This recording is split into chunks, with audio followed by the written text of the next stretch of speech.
Acompáñenme al Evangelio según Lucas, capítulo 22. Lucas, capítulo 22. Antes quiero felicitar a los hermanos porque acabamos de obedecer a Dios. Lo que hemos hecho esta mañana no es otra cosa sino obedecer a Dios. Y eso siempre será un motivo de alegría, siempre será un motivo de bendición cuando los hijos de Dios le obedecen, ¿no? Es lo que hemos hecho al recordar a nuestro Salvador. Así que felicito a los hermanos por esto. Lucas capítulo 22, entonces, versículo 7, dice así: llegó el día de los panes sin levadura, en el cual era necesario sacrificar el cordero de la Pascua. Y Jesús envió a Pedro y a Juan diciendo: id, preparadnos la Pascua para que la comamos.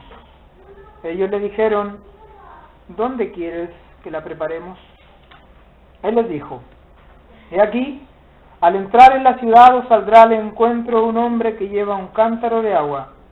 Seguidle hasta la casa donde entrare, y decid al padre de familia de esa casa: el maestro te dice, ¿dónde está el aposento donde he de comer la Pascua con mis discípulos? Entonces él os mostrará un gran aposento alto, ya dispuesto, preparado allí. Fueron pues y hallaron como les había dicho, y prepararon la Pascua.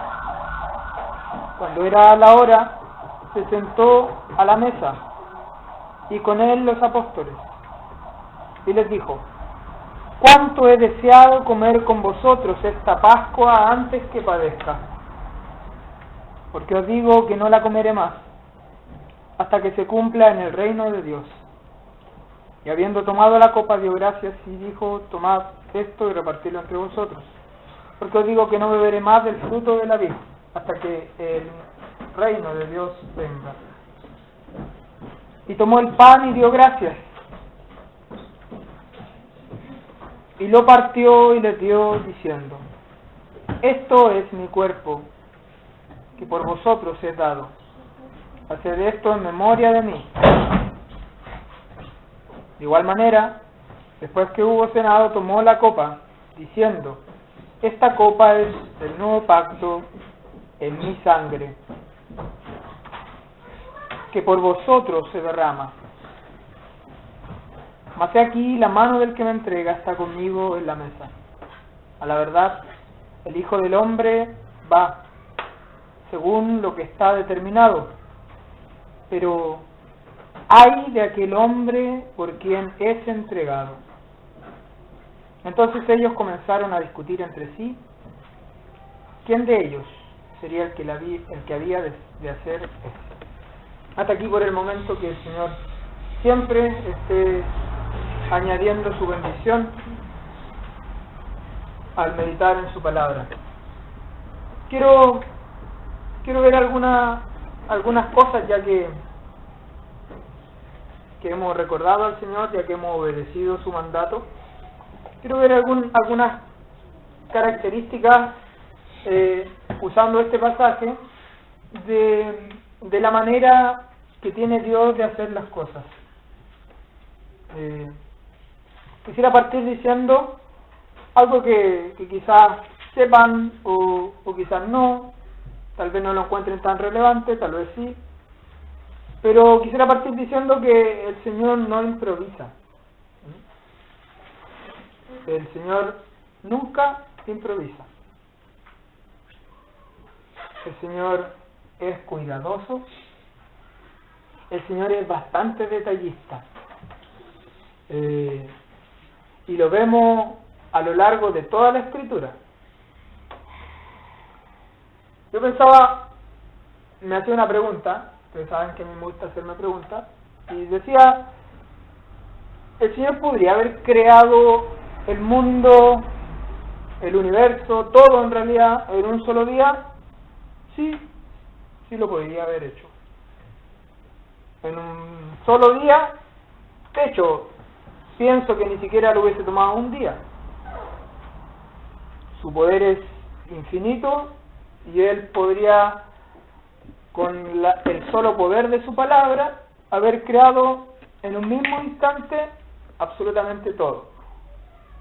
Hubiese hecho la luz, hubiese creado al hombre, hubiese creado los animales, hubiese creado la vegetación, hubiese creado las estrellas, hubiese creado el sol, el astro mayor, hubiese creado todo con el solo poder de su palabra. No necesitaba tiempo el Señor. El Señor está por sobre el tiempo. Pero Él quiso hacerlo de manera detallada y de manera ordenada. Así es nuestro Dios, así es nuestro Padre. Él no improvisa, Él no hace las cosas desordenadamente. Como hemos escuchado muchas veces esta frase, tenemos un Dios que es un Dios de orden. Y como tal, los hijos de Él deberíamos ser también ordenados en nuestra vida, en la manera de conducirnos, en la manera de hacer las cosas. Porque nuestro Padre es así, es un Dios ordenado y no improvisa. Fíjense, en el pasaje que hemos leído, dice el versículo 7, llegó el día. Dice el versículo 12, entonces Él os mostrará un gran aposento alto ya dispuesto, preparado allí. Dice el versículo 14, cuando era la hora. Ahí mismo dice, se sentó Él y con Él los apóstoles.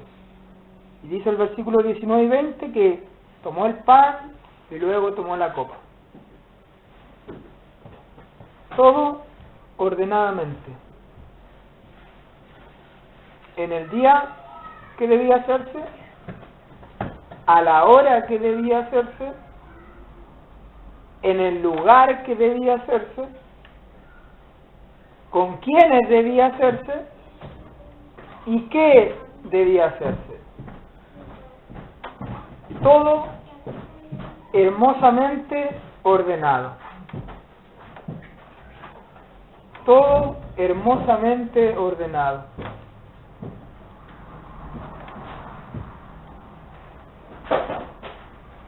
Vemos cuando el Señor dio instrucciones para la construcción del tabernáculo primero, después del templo, y fue todo ordenadamente, con lujo de detalle, explicado súper claramente.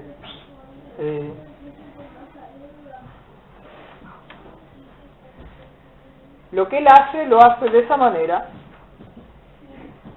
y lo hace de acuerdo a su voluntad. Y su voluntad, la voluntad de Dios no tiene errores. La voluntad de Dios es siempre buena, la voluntad de Dios es siempre agradable, la voluntad de Dios es siempre perfecta.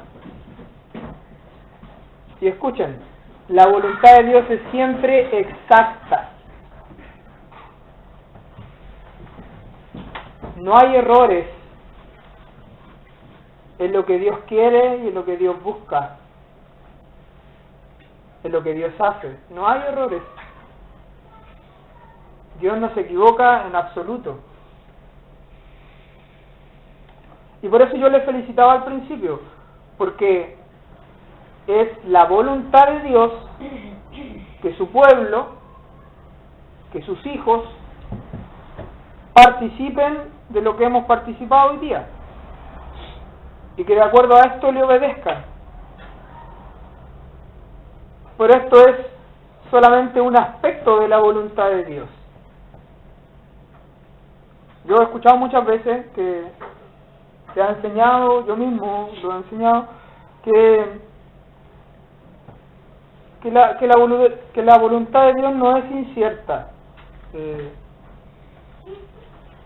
Y yo creo que en más de alguna oportunidad yo he puesto el ejemplo de aquel hermano que se acercó a su anciano preguntándole y afligido, diciéndole que quería, que cómo podía hacer para conocer la voluntad de Dios para su vida. Bueno, su anciano le dijo, tiene que abrir la Biblia y leerla.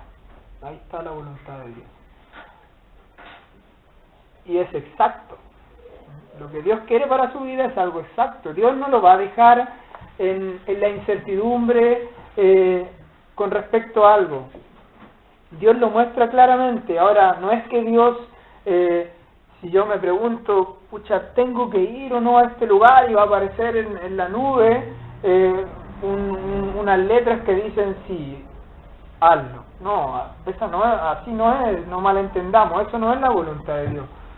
Nosotros buscamos la voluntad de Dios en su palabra, es esta su voluntad. Entonces, como hijos de Dios, haríamos bien en aceptarla primero y luego obedecerla. Acompáñenme al libro de los Salmos. Salmo 40, versículo 8. El hacer tu voluntad, Dios mío, me ha agradado. Y tu ley está en medio de mi corazón. El hacer tu voluntad, Dios mío, me ha agradado. Y tu ley está en medio de mi corazón. Un pasaje que he utilizado para hablar del Señor. Un pasaje que hablaba de aquel Mesías. Previamente decía, aquí, oh Dios, vengo, en el rollo del libro está escrito de mí. Hacía alusión directa al Señor Jesucristo, alguien que vivió haciendo la voluntad del Padre.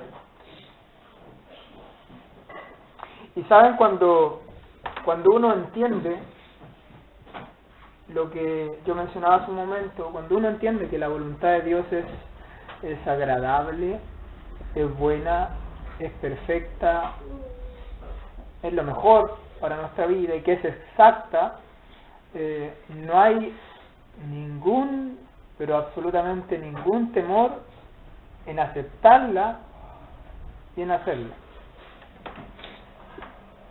Porque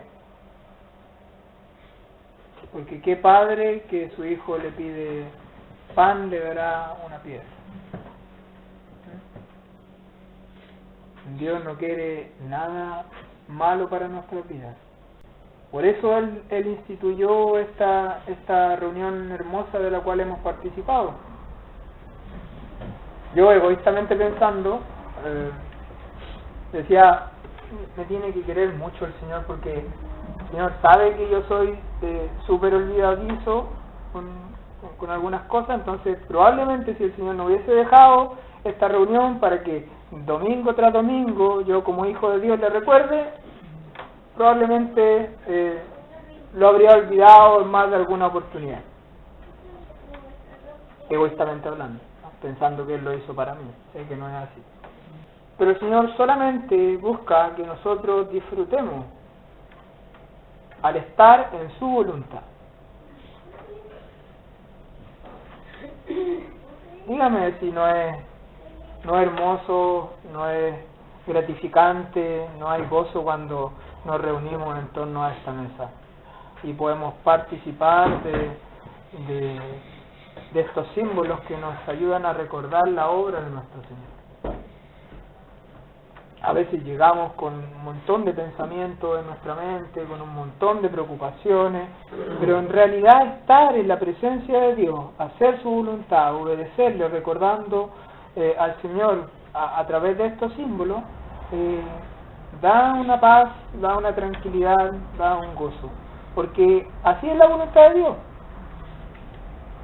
Eso hay para nosotros en la voluntad de Dios, porque esta es buena, agradable, perfecta y exacta para nuestra vida. El Señor dijo, haced esto en memoria de mí. Ahí está el mandamiento. Haced esto en memoria de mí.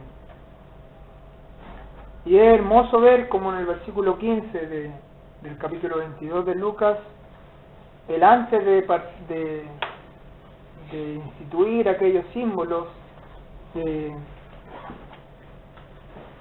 expresa su profundo deseo, su profundo anhelo, expresa lo que había en su corazón en aquel momento y dice: cuánto he deseado comer con vosotros esta Pascua antes que padezca. El Señor desea que vivamos en su voluntad. El Señor desea que disfrutemos de todo lo que implica estar en su voluntad, obedecer su voluntad, aceptar su voluntad en nuestra vida. Cuánto he deseado comer con vosotros esta Pascua antes que padezca.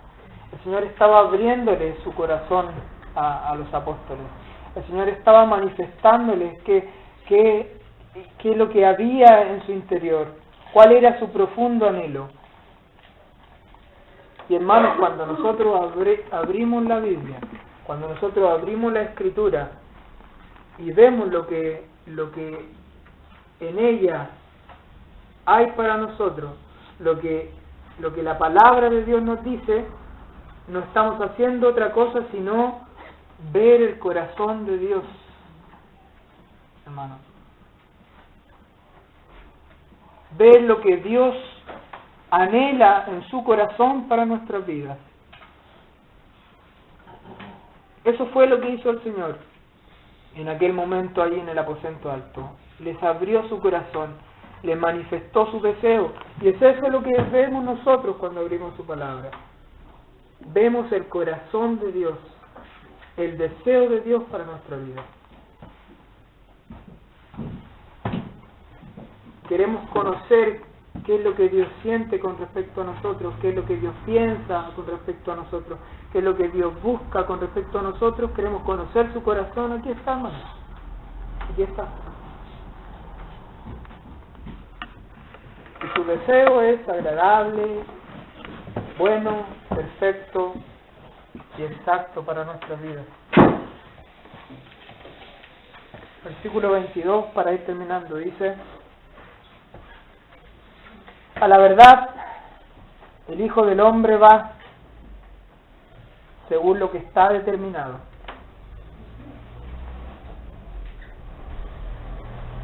Cada detalle de la cruz,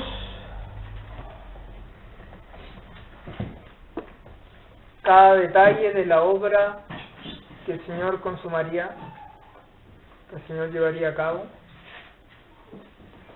fue preparado minuciosamente, con anticipación, y estuvo bajo el control absoluto y soberano de Dios, y fue para cumplir sus propósitos. Cada cosa que ocurrió con el Señor Jesucristo, cada injuria en su contra, cada golpe que él recibió, la manera en que lo hizo, todo eso estaba preparado, porque Dios no improvisa nada. El Cordero estaba preparado desde antes de la fundación del mundo. Por último, acompáñenme al libro de los Hechos, versículo 22. Hechos 2:22. Varones israelitas, oíd estas palabras. Jesús Nazareno, varón aprobado por Dios entre vosotros con las maravillas y prodigios y señales que Dios hizo entre vosotros por medio de él, como vosotros mismos sabéis. Versículo 23. A este, entregado por el determinado consejo y anticipado conocimiento de Dios, prendisteis y matasteis por manos de inicuos, crucificándole. a este entregado por el determinado consejo y anticipado conocimiento de Dios. El Señor no fue sorprendido cuando llegaron aquellos soldados para prenderle. El Señor no fue sorprendido. De hecho, les dijo a los suyos: venid, ved, se acerca el que me entrega. Lo tenía todo absolutamente claro. Ya estaba todo preparado. Todo lo que pasó con él estaba preparado y el Señor lo sabía. Y eso es lo más hermoso, tal vez, que sabiendo él todo lo que ya había sido preparado, no dudó en dar su vida por nosotros, para que nosotros, hermanos, tengamos el hermoso privilegio de estar en su voluntad, de aceptar y obedecer su voluntad. Es ese el deseo profundo de nuestro Señor. Cuánto he deseado comer con vosotros esta Pascua. Que el Señor bendiga su palabra.